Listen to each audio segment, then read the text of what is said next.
Ang kalagahan ng isda ng arwana. Ano ito? Panatilihin ang isda ng arwana sa bahay upang maiwasan ang masasamang puwersa. Kasama ng goldfish, ang isda ng arwana ay tinuturing na napakahusay sa Vastu Shastra. Ang isda na ito ay tinuturing na simbolo ng mabuting kalusugan, kasaganaan, kayamanan at kapangyarihan. Pinipigilan ng isda ng arwana ang masasamang puwersa at tumutulong sa pagdaloy ng positibong enerhiya sa bahay.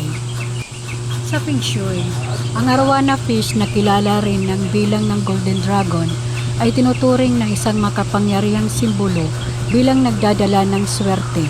Ang Feng Shui arwana fish ay nagbibigay ng kaligayahan, dakilang pagmamahal, kalusugan, kayamanan, kasaganaan at personal na kapangyarihan sa may-ari nito.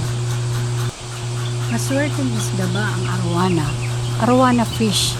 Ang kalagahan ng maswerteng isda na ito sa Feng Shui, ang arwana ay isdang bihirang isda na nagtataguyod ng kasaganaan sa ekonomiya at tiningnan bilang isang makapangyarihang sagisag ng kapalaran. Pink, pilak o ginto ang matamang pagpipilian. Isa lang alang ang pagpapakita ng larawan ng isang gintong arwana sa iyong sala bilang tanda ng kasaganaan.